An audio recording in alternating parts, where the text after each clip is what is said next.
pertama kali saya nulis itu di website. Saya bikin akun gitu ya, multiply.com dulu. Mungkin zaman seusia saya kenal kali ya, multiply.com. Ada yang kenal kah di sini? Ada yang pernah punya akun Multiply?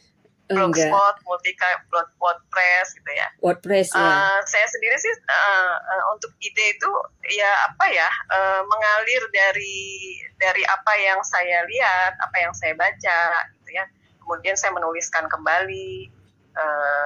Dari kalau artikel itu kan nggak ngobrol dari inspirasi orang lain, tapi dia lebih kepada melihat dari buku, dibaca, diulas lagi, saya tulis gitu ya, atau melihat kejadian-kejadian yang memang perlu saya tuliskan, atau ekspresi opini saya tentang suatu hal, kasus yang terjadi misalnya kayak gitu.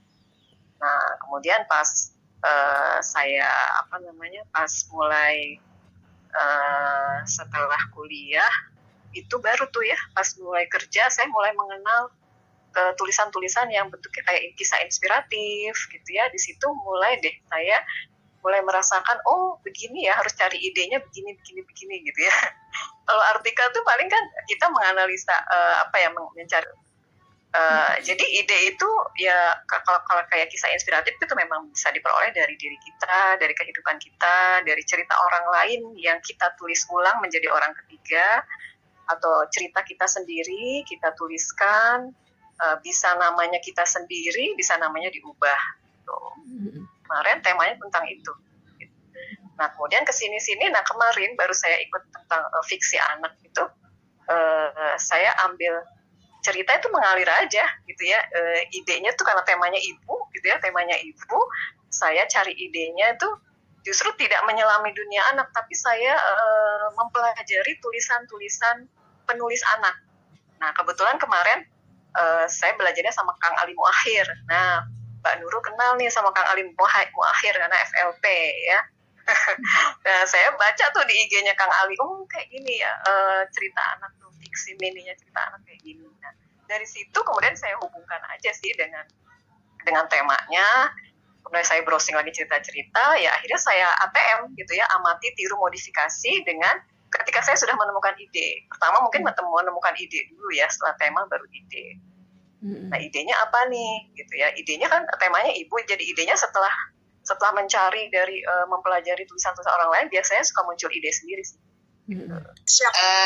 Ketika di Panti Jompo kemarin, kalau Bu Nini menuliskan berdasarkan kayak jurnal, berdasarkan sesuatu yang nyata, itu bisa jadi artikel. Tapi kalau udah main rasa, sudah dengan bahasa yang berbunga-bunga, misalnya gini, depannya misalnya luruh air mataku melihat mereka para lansia yang hidup sendirian, beberapa duduk di pojok ruangan, ada yang bicara sendiri. Pokoknya misalnya kayak gitu udah inilah, jadi udah cerpen ya. Tapi kalau misalnya pagi ini 15 orang atau 30 orang dari Salimah mengadakan gini-gini, bisa jadi, dan ada data-data bahwa di tahun sekian jumlah lansia yang terlantar sekian, jadi artikel, tergantung sih bagaimana. Nah kalau tadi ide yang tadi Bu Emi tanyain ya, bisa nggak kita ngambil ide cerpen dari artikel? Bisa aja, karena ide itu bisa dari mana aja, bagaimana kita mengolahnya. Pokoknya bedanya kalau banyak main emosi, banyak berimajinasi, itu udah cerpen ya judulnya, udah kan fiksi ya. Nah kalau artikel berarti yang nyata-nyata nih, data-data konkret gitu. Jadi seperti itu sih sudah Bu Nini. Jadi bisa dua-duanya, Bu Nini mau dua-duanya setoran juga boleh. Oh iya Bu Nini, mungkin ini bisa jadi ini juga ya. Saya pernah nulis kisah inspiratif itu tentang kejadian di rumah sakit. Itu tapi kejadian tentang saya sih. Ketika saya sakit gitu ya.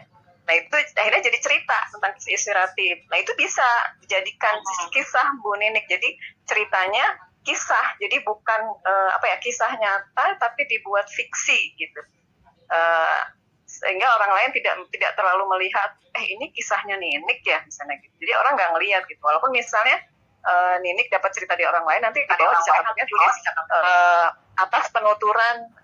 atas penuturan siapa gitu, misalnya Bu Emi, yang dituliskan kembali oleh Ninik gitu.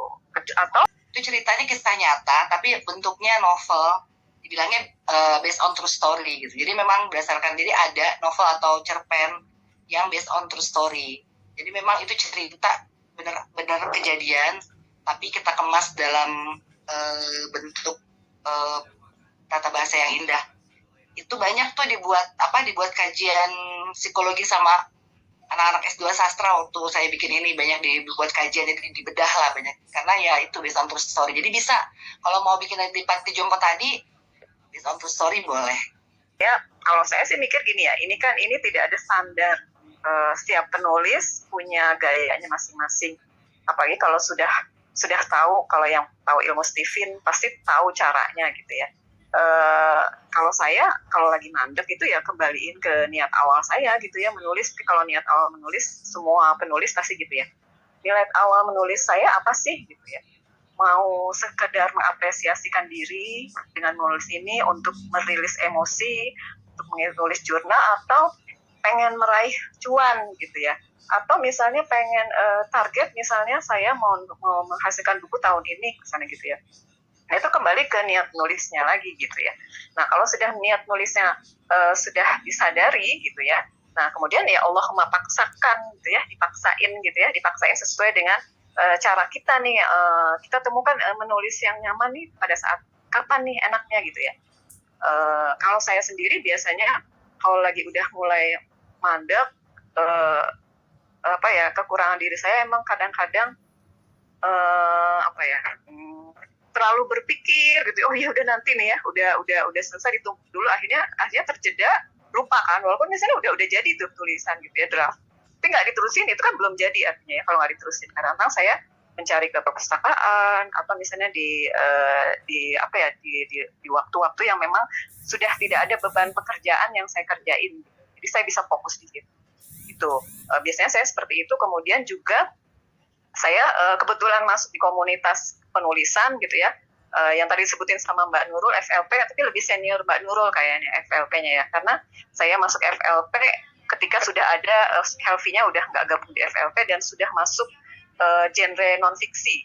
Dulu masih fiksi di FLP, makanya saya nggak ikutan gitu ya. Jadi pas 2012 itu saya gabung. Nah, paling sharing dengan teman-teman di komunitas FLP atau teman-teman penulis yang lainnya, sharing gitu ya ke mereka, kemudian atau mendengar cerita-cerita mereka, cerita sukses mereka, cerita kesulitan juga. Akhirnya dari situ muncul ini lagi gitu ya, muncul ide-ide baru, insight dari mereka, ide lagi untuk nerusin, oh iya kemarin tuh begini gitu ya. Atau tadi yang saya bilang, ketika saya mentok menulis fiksi anak, saya membaca ceritanya Kang Alimu Akhir, kayak gini ya, oh fiksi ini, atau Golagong misalnya cerita, oh kayak gini nih, endingnya seperti ini, tengah-tengahnya seperti ini, konfliknya seperti ini gitu. Nah di situ sih kemudian yang terakhir tadi Mbak Nurul tipenya tidak belajar ikut pelatihan yang serius gitu ya. Kalau saya termasuk tipe yang kudu cari belajar nih apa sih konsep nulis non fiksi ya, fiksi mini tuh kayak gimana sih gitu ya, nulis fiksi anak tuh gimana sih alurnya gitu ya. Saya belajar, memang saya menyengaja untuk belajar dan bergabung, walaupun nanti buku antologinya itu tidak ada imbas fee ke kita, kalau saya nggak masalah, yang penting mempunyai buku antologi saja itu bagi saya sudah memacu semangat gitu ya.